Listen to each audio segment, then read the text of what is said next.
Salve, salve pessoal, aqui é Eduardo Lemos, mais um vídeo da nossa série de pílulas sobre dúvidas de imposto de renda em ganhos judiciais versão TikTok, mas que também está lá no meu canal no YouTube, youtube.com/Eduardo Lemos. No vídeo de hoje, como prometido, nós vamos tratar sobre despesas dedutíveis de um ganho judicial. Se você tem alguma pessoa que você conhece que recebeu algum valor de processo no ano passado, vai precisar fazer declaração de imposto de renda sobre isso.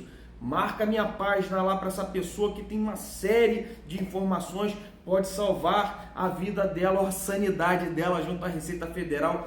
edulemos.com.br/imposto em processo. Voltando aqui para o nosso assunto, o que é dedutível? Existe legislação, Eduardo? Existe legislação. Vá lá na minha página, edulemos.com.br, vai estar tudo lá, artigo, instrução normativa, tudo.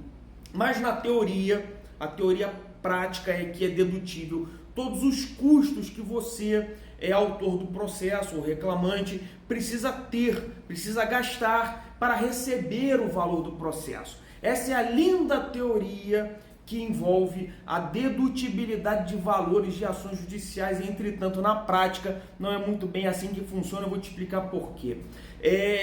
O principal custo processual dedutível é o honorário contratual do advogado, né? Honorário advocatício contratual. Aí você vai me perguntar, Eduardo, são todos os honorários que são dedutíveis? Não, não são. Apenas o honorário contratual. É aquele que você assina o contrato, que geralmente é 20%, 30% do valor do ganho do processo. Os honorários de sucumbência, por exemplo, não são dedutíveis.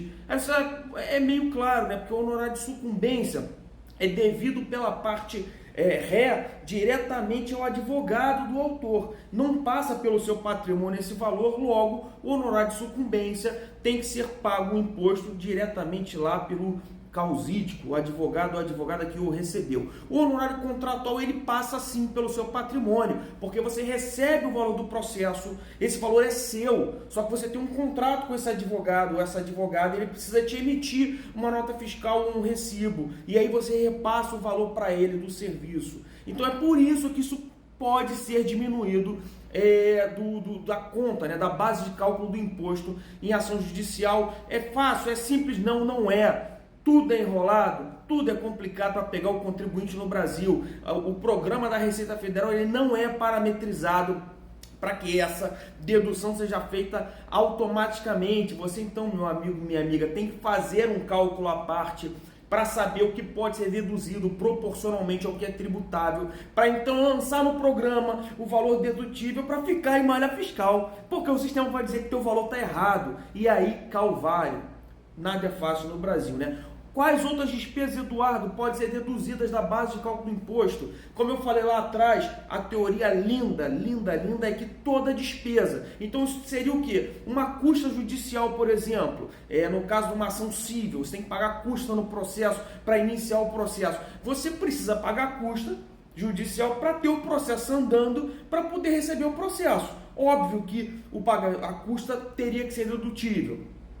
Um honorário, por exemplo, pericial, uma perícia no meio do processo para calcular, ou uma perícia, por exemplo, de periculosidade, de insalubridade, um monte de perícia também, porque se a perícia não existir, você não tem o seu crédito consolidado e não vai receber o valor. Agora, uma coisa nebulosa, honorário de cálculo judicial, como aqui a Qualiconte faz, a empresa aqui atrás, que eu sou sócio, a gente faz cálculo judicial em processo, nós chamamos isso de cálculo judicial em esfera privada, ou seja, ele é contratado diretamente pela parte no processo. Aí você vai me perguntar, Eduardo, se eu não fizer o cálculo, eu não recebo o meu dinheiro, porque eu preciso saber qual é o valor do processo. É verdade. Teoricamente, seria sim uma despesa dedutível, ainda que você tenha suportado diretamente de forma particular, mas não. Muitos auditores grosam, ou seja, muitos auditores impugnam essa despesa, dizendo que ela não é dedutível. Por quê? Porque não é uma despesa judicial no processo. Você teve liberdade de contratar a Qualiconte como qualquer outro profissional, qualquer outro contador. Então isso é uma despesa sua e não é necessária para receber seu crédito. Não é fácil morar no Brasil, como eu lhe disse. Então, o que é muito importante, já que, a grosso modo, o honorário advocatício é o que realmente interessa, o honorário advocatício contratual, porque é o maior percentual de despesa. E esse, é claro, é óbvio que é dedutível, por mais que você fique em malha e vá procurar, por exemplo, o Eduardo, qualquer outro profissional para te auxiliar nesse procedimento difícil, em algum momento, nem que seja judicialmente, a Receita vai ter que acolher essa dedução se ela foi feita corretamente, porque, como eu lhe falei, não é só chegar e lançar o valor do honorário contratual do advogado. Tem que fazer conta, tem que fazer cálculo. E você precisa de um recibo ou de uma nota fiscal. E aí chegamos finalmente desse vídeo. Muita gente não sabe disso. Muitos advogados e advogadas esquecem de emitir a nota fiscal. Esquece de emitir o recibo de honorário ou emitem ano diferente do recebimento, e isso deixa o contribuinte em malha fiscal, porque vai chegar na hora de responder a malha fiscal, a Receita vai exigir o documento fiscal que comprova o pagamento do honorário. Isso só se dá com recibo ou com nota fiscal se o escritório de advocacia for uma PJ, um CNPJ. Então fica aqui a minha sugestão master.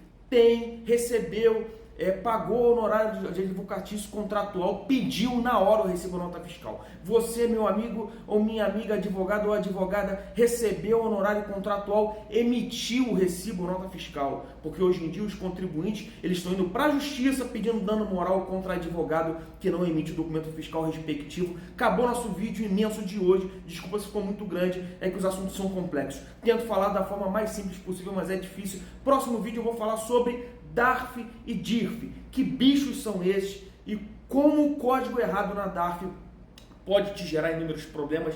Um beijo, até a próxima, tchau, tchau.